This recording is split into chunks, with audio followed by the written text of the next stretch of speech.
میرے پیارے عزیز دوستو، آج میں اس ویڈیو کے اندر آپ کو بتانے کے لیے جا رہا ہوں توبہ کیسے کریں، توبہ کرنے کا صحیح طریقہ کیا ہے۔ اگر آپ سے چھوٹے بڑے گناہ ہو گئے ہیں یا کوئی بہت بڑا گناہ ہو گیا ہے اور آپ بہت زیادہ پریشان ہو رہے ہیں کہ ہمارا یہ گناہ کیسے معاف ہوگا اور ہم اس سے معافی کیسے مانگیں، توبہ کیسے کریں، توبہ کرنے کا صحیح طریقہ کیا ہے، تو اگر آپ سے کتنا ہی بڑا گناہ کیوں نہ ہو گیا ہو، ٹھیک ہے، ابھی توبہ کا دروازہ کھلا ہے۔ تو آج میں اس ویڈیو کے اندر آپ کو توبہ کرنے کا صحیح طریقہ بتانے کے لیے جا رہا ہوں، اور گناہ کبیرہ، بڑے بڑے گناہ کن کن چیزوں سے معاف ہوتے ہیں وہ بھی میں آپ کو اس ویڈیو کے لاسٹ میں بتاؤں گا۔ آئیے گا، پہلے میں آپ کو توبہ کے کچھ شرائط ہیں وہ آپ کو بتا دیتا ہوں، اور اس کے بعد توبہ کرنے کا طریقہ اور کس طریقے سے آپ توبہ کریں گے اللہ کی بارگاہ میں، وہ ساری چیزیں اس ویڈیو کے اندر آپ کو بتانے کے لیے جا رہا ہوں۔ بڑے دھیان اور بڑی توجہ سے آپ سماعت کریں، کیونکہ انسان سے جانے میں انجانے میں گناہ ہو ہی جاتا ہے، اور موت کا کوئی بھروسہ نہیں ہے کہ کب ہمیں یہاں سے جانا پڑے۔ تو اس لیے جتنی جلدی ہو سکے، اگر آپ سے کوئی گناہ ہو گیا ہے نا، تو اللہ کی بارگاہ میں توبہ کر لیں۔ آئیے گا، وہ شرائط کیا ہیں۔ ریاض الصالحین کے اندر لکھا، حضرت امام نووی رحمۃ اللہ تعالی علیہ نے 4 شرائط لکھے ہیں۔ اس کے کیا لکھے ہیں کہ توبہ کرنے کے یہ 4 شرطیں ہیں۔ کیا؟ نمبر 1، جب بھی آپ توبہ کریں تو گناہ کو ہمیشہ کے لیے چھوڑ دینا۔ جو گناہ آپ نے کیا ہے اس گناہ کو ہمیشہ کے لیے چھوڑ دینا، اس گناہ کی طرف کو آپ کو پلٹ کے دیکھنا بھی نہیں ہے جو آپ نے گناہ کیا ہے، پہلی شرط ہے۔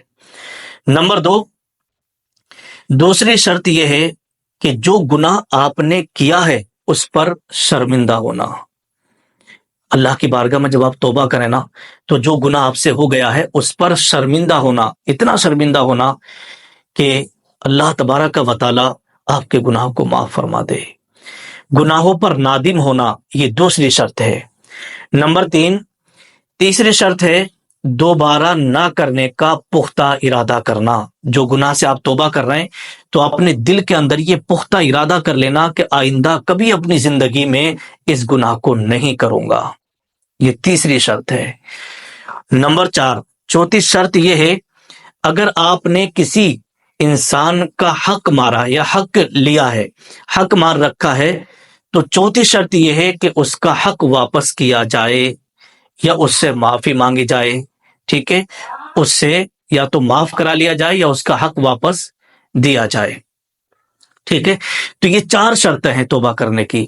اگر آپ سے کوئی گناہ ہو گیا تو اس گناہ کو ہمیشہ کے لیے چھوڑ دینا ہے۔ نمبر 2، گناہ پر شرمندہ ہونا ہے۔ نمبر 3، دوبارہ اس گناہ کو نہ کرنے کا پختہ ارادہ کرنا ہے، اور اگر آپ نے کسی کا حق مارا ہے تو اس کا حق واپس کرنا ہے، اس کا حق لوٹانا ہے، ٹھیک ہے۔ یہ 4 شرائط ہیں۔ اگر آپ یہ شرطیں نہیں کریں گے تو پھر آپ کی توبہ قبول نہیں ہوگی۔ مان لیجیے گا آپ کا حق کسی کا حق آپ نے مار لیا، اس کا حق آپ کے اوپر آ رہا ہے، ٹھیک ہے، آپ توبہ کر رہے ہیں۔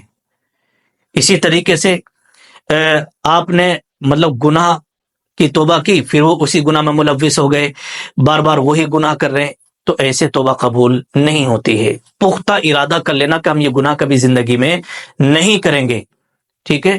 تو توبہ کی یہ شرائط ہیں جو میں نے آپ کی خدمت میں رکھی۔ اب آئیے گا، حدیث پاک آپ سنیں۔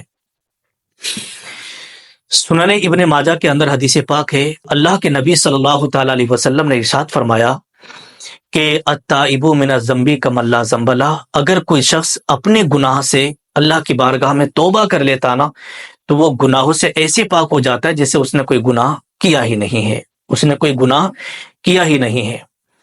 اسی طریقے سے اللہ تبارک و تعالیٰ سورہ تحریم کے اندر ارشاد فرماتا ہے کہ اے ایمان والو، اللہ کی طرف خالص توبہ کرو، یا ایھا الذین آمنوا توبوا الی اللہ توبۃ نصوحا، اے ایمان والو تم اللہ کی طرف خالص توبہ کرو۔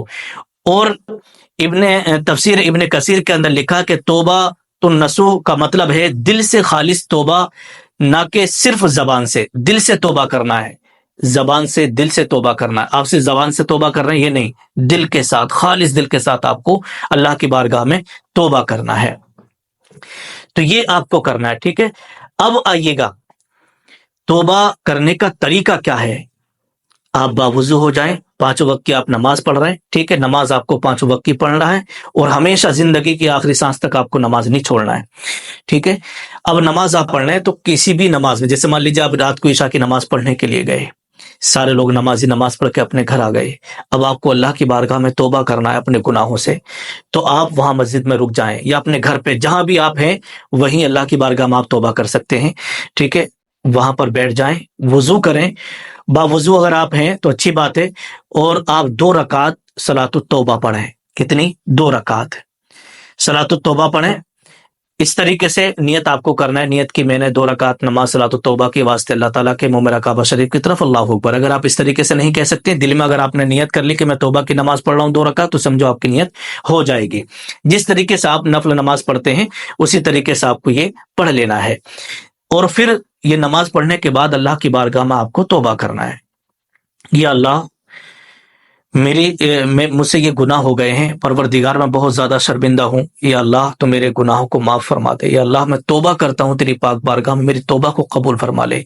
आप जबान से तो कह ही रहे हैं, दिल को खालिस, है ना, बिल्कुल एकदम अल्लाह की बारगाह में हाजिर होकर के रो करके आपकी आंखों से आंसू गिर रहे हो और बहुत ज्यादा अपने गुनाह पर शर्मिंदा हो रहे हो, इस तरीके से आपको अल्लाह की बारगाह में तौबा करना है, ठीक है। जब आप इस तरीके से अल्लाह की बारगाह में तौबा करेंगे तो अल्लाह के नबी ने फरमाया, अत्ताइबु मिन ज़ंबि कमल्ला ज़ंबला, कि जब बंदा अपने गुनाह से तौबा करता है ना, तो अल्लाह पाक उसे गुनाहों से ऐसे पाक फरमा देता है जैसे उसने कोई गुनाह किया ही नहीं है, ठीक है।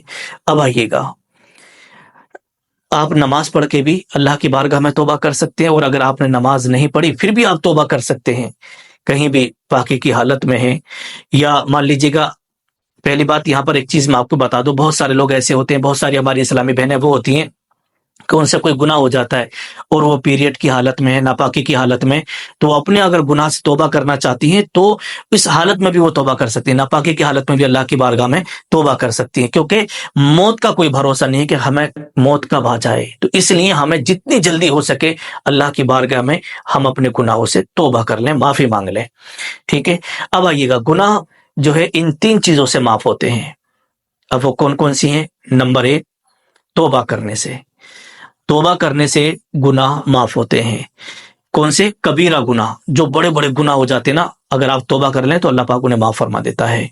नंबर 2, तीसरी चीज है, ये दूसरी चीज है हज करने से। अगर आपने कितने भी बड़े गुनाह किए हों और आप हज करने के लिए चले गए और आपने हज कर लिया, तो अल्लाह तबारक व तआला आपके गुनाहों को माफ फरमा देगा।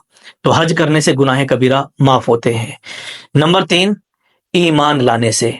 जैसे मान लीजिएगा पहले आप गैर मुस्लिम थे, ठीक है, आप गैर मुस्लिम तो आपने बहुत बड़े बड़े गुनाह किए, फिर आप ईमान ले आए, मतलब यह है कि आप जो है मुसलमान हो गए, ईमान में ईमान आप ले आए, तो अल्लाह पाक आपके गुनाहों को माफ फरमा देगा।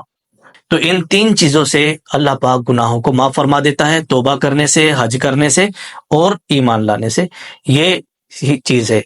तो जो लोग रोजाना अस्तगफिरुल्लाह अस्तगफिरुल्लाह अल्लाह की बारगाह में सच्चे दिल के साथ इस्तिगफार करते रहते हैं, तो अल्लाह पाक ऐसे बंदों को बहुत ज्यादा पसंद फरमाता है और उनके गुनाहों को माफ फरमाता है। तो तौबा किस तरीके से करें, तौबा के शराइत क्या हैं, किन चीजों से जो है गुनाह माफ होते हैं, सारी चीजें मैंने आपको इसके अंदर बता दी हैं। जितने भी हमारे इस्लाम भाइयों ने इस वीडियो को देखा है, मैं सभी के लिए दुआ करता हूं, परवरदिगार हमारे सब के अल्लाह पाक अपने हबीब के सदके में गुनाहों को माफ फरमाए और हम सब की तौबा को कबूल फरमाए और हम सबको जन्नतुल फिरदौस में आला साला मुकाम अता फरमाए। अस्सलामु अलैकुम व रहमतुल्लाहि व बरकातुहू।